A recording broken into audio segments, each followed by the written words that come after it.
5 New York teams in our area on a quest for a championship. It's been 20 years since a winter sports team has been crowned champion, dating back to the New Jersey Devils. But for teams like the Knicks, it's been more than double that. But could this be the year glory is returned to the area? We will find out. It's an exciting time. Good afternoon. Welcome to our CBS News New York playoff special presentation. Sports fans across our area have a lot to celebrate this year as 5 of our area's sports teams vie for a chance to win a championship. The Nets, the Knicks, the Devils, Rangers, Islanders, all currently in the playoffs. An occurrence that has not happened in nearly 30 years. That's why we come to you on this Throwback Thursday. Let's look back at 1994. It was a great year for New York teams. The Rangers won the Stanley Cup finally and ended more than a half-a-century drought. And the Knicks, they played in the NBA championship, but ultimately lost to the Houston Rockets that year. Tonight, there are several teams in action, including the Devils and the Rangers. Tonight will be game 2 of their matchup. Rangers currently up 1 game tonight after beating the Devils 5-1 on Tuesday. Our Steve Overmyer joins us live from the Prudential Center in Newark ahead of tonight's matchup. And Steve, good to see you. What an exciting time, right? Yeah, man. I mean, you want it to feel like it's 1994 all over again, right? You're going to peg your pants. We're going to peg our pants and sit at home and watch Party of 5. That's pretty much about what 1994 was all about.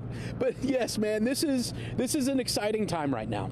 And I think that it's when you juxtapose it against what we've experienced over the past 10 years, where New York sports has been in its doldrums. We haven't had a championship since the Giants won in 2012. So the opportunity now where we have 5 local teams in the playoffs at the same time is just like this, amazing time of, that might last for only a couple of weeks, or it could last all month. Well, as a sportscaster, you got to be thrilled. Obviously, this makes your job a heck of a lot more interesting. As a guy from New Jersey, I'm just happy to see you standing on the in front of the Prudential Center in Newark. So let's talk about tonight's game between the Rangers and the Devils. The Rangers, they won in convincing fashion on Tuesday, 5-1. It was more like a 10-1 kind of game. They really took control of this. So you hate to talk about backs being up against the wall with it just being game 2. But should the Devils lose tonight and go down 0-2, then have to go to the Garden, it's kind of an insurmountable task. Yeah, I mean, it seems like it, and it seems like the problem that they've been facing more than anything is really the power play and what they didn't do on the power play. 0 for 4 on power play. They didn't actually even get a shot off on power play in game 1. Everybody talks about the fact that this Devils team has arisen a lot faster than a lot of people expected, very much like what the Rangers did last year. But because of that, the Devils just don't have a ton of experience. We saw how quickly the Rangers earned the experience that they had last year to make a nice run, and there is an expectation that they're going to at least match that run this year. But you could definitely see a difference between the experience level of the Rangers and the inexperience of the Devils. They may have talked about it before the game as much as possible that they weren't shaken, but the reality of it is this Devils team looked like they were in a little bit of a trance early on and weren't playing at that playoff intensity that we've come to expect. Yeah, I didn't want to say that, but they looked rattled. I mean, without mincing words here, it just didn't look like the Devils team that we had seen play during the regular season if you watch the Devils with somewhat frequency. Let's talk about the Rangers. This is a little bit of a different team, and I know we don't want to pick a favorite of all of the local teams that are in the playoffs right now, but I think if you were to have to pick 1 or 2, the Rangers would have to be near the top of that list, right? Yeah, without a doubt. I mean, this team, I was just talking with Larry Brooks of the New York Post, who is a longtime hockey writer, a man who has been in the hockey scene here in New York for decades. And of course, he was covering the 94 Rangers, and he just said that if there's one thing that connects this team to that team, it's really the confidence. But there are a lot of parallels when you look at that 94 team. There were plenty of drama during the regular season. They also, in the middle of the season, went out and ended up getting some veteran. They added some veteran players for a little bit of a playoff push, and that's what we saw this year here as well with Patrick Kane. But I feel like this is a Rangers team that has kind of come into their own. I just spoke with Mika Zibanejad a little bit earlier about how this team has kind of progressed, and you could see that this is a squad that isn't afraid of the big moment. And I think that in sports, we see this so often that a player or an athlete, can find themselves on the biggest stage and in the brightest spotlight, and that's when they tend to falter. But this Rangers team seems to embrace that, which is one of the things that kind of draws a little similarity with 94. And while they don't want to jinx it by bringing 94 up all over again, it's certainly a point of emphasis for them, and that experience and that that confidence that they have is something that they're going to be leaning on moving forward here. And a lot of people so excited about the Rangers and their postseason chances. I know that first round up against the Devils here had some Ranger fans sitting back saying, this could be a little tougher road than we thought. But before we get off this game and we go into basketball, we're going to come back and revisit the Islanders in a few minutes as well. I want to talk about the Devils and the Hughes brothers. Okay, so you got Jack Hughes, who did score the 1 goal in the 5-1 loss, who had an incredible season. And Luke Hughes, who just came up for the last couple of games. He's getting some run now. I want to preface this by saying I bring up the Hughes, and I'm a huge fan of the family. I went to college with their mom, Ellen. Okay, we were both athletes at school together. So I've known her for a lot of years. So it's so great to see them. And now I was just told that Quinn, their oldest brother, who went 7th overall back in 2018 to the Canucks, he and a bunch of his teammates are going to be in the arena tonight watching his 2 younger brothers. So it's an incredible story. It's an incredible family to have Jack, Luke, and Quinn all, the number 1 overall, the number 4 overall, and the number 7 overall over a 4-year period. You talk about a family that struck hockey gold. I think, they got to be feeling pretty good about themselves right about now. I was actually talking to some of the experts about Hughes, and one of the things that they said was, this kid, from the stick work to the skate work, reminds them more and more every day of Wayne Gretzky. Now, they wouldn't say that. They wouldn't put it in any report. They wouldn't tell him that themselves because they don't want to add that extra pressure. But what he does out there on the ice is really unlike something that we've seen in decades. He really is a special player. And if there's one person that you'd like to build a franchise around, I think Jack Hughes would be a nice one to start with. Yeah, they got a couple of family members on the team. So with Dad being a longtime scout for the Bruins, they've definitely got the lineage, that's for sure. Okay, let's focus our attention now. Let's jump over to the NBA for a bit. The Knicks in a tough contest with the Cleveland Cavaliers. Cavs had the Knicks number on Tuesday night as they dropped a 107-90 decision on the Knicks in Game 2. Series is currently tied 1 game apiece as the Knicks obviously won in Game 1. But as good as the Knicks look, Steve, in Game 1, they look 10 times as bad in Game 2. Let's talk about this series right now and how the Knicks, they go from, wow, they're going to blow the doors off of the Cavs to now like, well, wait a second, we're going to be in a real physical fight here. Yeah, I mean, look, this is the NBA, and the NBA teams make adjustments at all times. And clearly, the Cavaliers just came out and in Game 1, and they were not playing at the same caliber than the Knicks were. The Knicks were just playing at a much higher intensity. What's crazy is, in Game 1, of all the shots that the Knicks ended up missing, but they still won the game.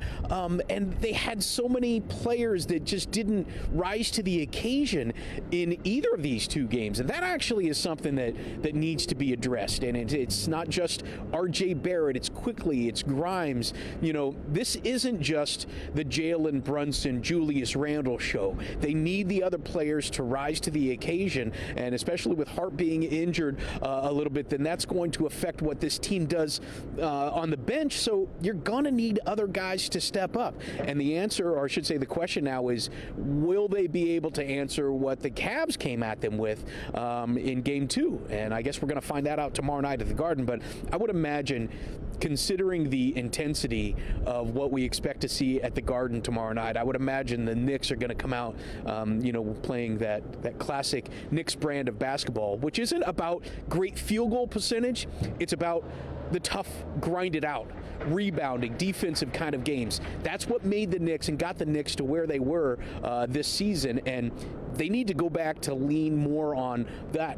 I know it doesn't sound sexy to talk about rebounding and free throw shooting, but that's what wins games. Yeah. And that's what wins games, especially in the playoffs. And talk about going back to those NBA championship, years versus the Rockets back in the mid-90s. I mean, that physical style of play is what worked. Sadly, watching them in Game 2, they could not match the physicality of Cleveland, which I thought was kind of surprising. Combine that with the fact that Quentin Grimes and Emmanuel Quickly have basically disappeared and been non-factors in these first Are they on the games. team anymore? Yeah, I mean, it's been incredible to see a guy who had breakout games this season like Quickly, where he'd score 30 and 39 and 32, and now for some reason he can't even inbound a ball without turning it over. But that's neither here nor there. Yeah. Remember when it was the trade in the offseason, Donovan Mitchell was supposed to go for R.J. Barrett and Quentin Grimes, and the Knicks were like, wait, that's too much.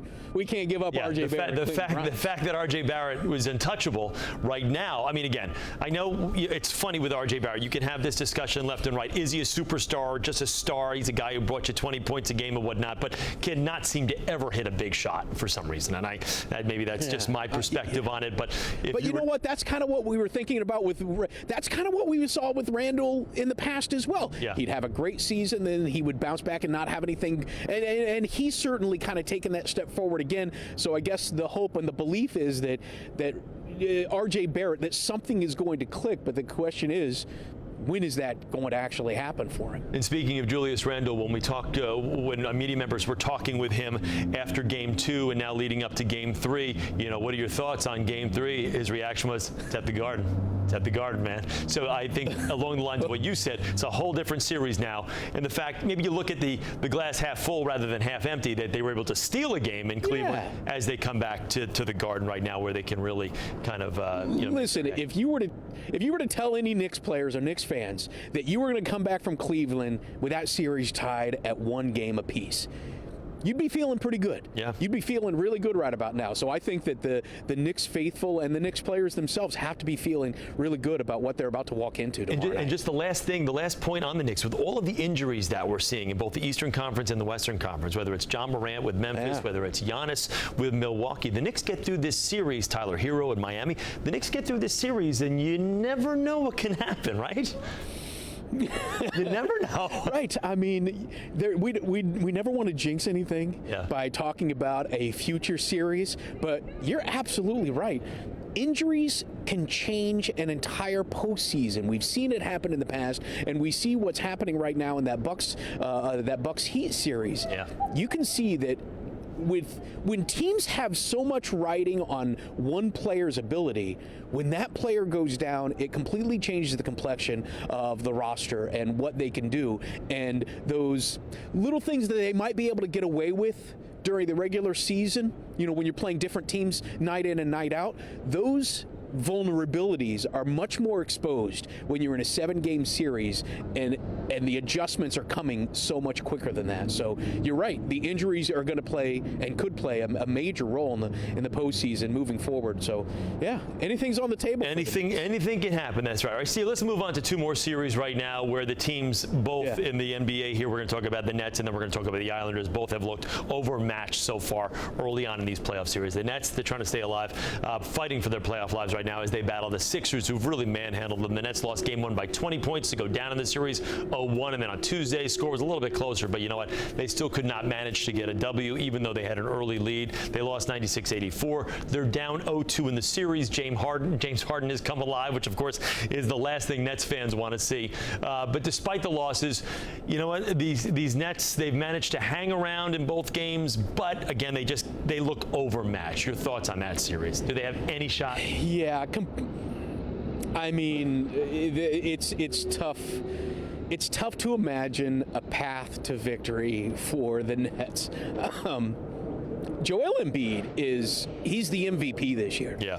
Hands down. He is the most valuable player in the NBA this year, and he looks like it. I mean, they are physical underneath, and then when they bring double and sometimes triple teams on Embiid down low, he kicks it out to guys for wide open jump shots and wide open 3-pointers. I mean, it's the way that they have been able to manhandle the Nets really isn't that surprising. Even when the Nets had, I believe they had a 5-point lead at the half in this last game, you knew that the Sixers were just a better team in the second half and were going to be able to take over. The Nets put so much energy into to taking that lead, to building that lead. They really didn't have anything left in the tank in the second half, and that's really kind of been their biggest problem, is that they just don't have enough players of that caliber.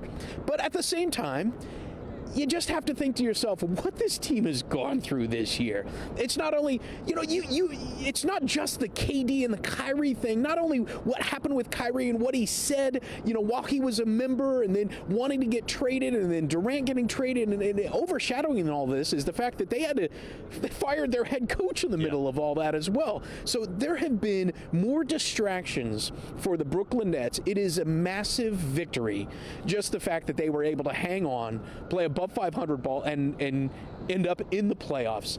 That in itself is a victory, but it's pretty clear that the experiment that they tried once again with a three-headed monster failed miserably, and it leaves a lot of Nets fans wondering, where does Brooklyn move on from here? How do they take the next step forward? Because unfortunately, it's likely not going to happen in this series. Not in this series. I think if you watch the game, just either one of the games, you can see that there's definitely a disparity in talent. I love exactly the point you made, because that's what I've been thinking. I think if you're a Nets fan, you have got to be thrilled that this team didn't totally go into the tank, which I think many people thought, not only with Steve Nash getting bounced, and then you lose Kyrie, you lose Kevin, and then James Harden obviously not being out of the picture as well. For them, for these players that they acquired, and for them to, I guess, establish chemistry relatively quickly, play competitive basketball, and still be a 6 seed, I think that is a win-win. And Jacques Vaughn, I think, has established himself as the long-term coach of this team. So I think for the Nets across the board, they've got to be happy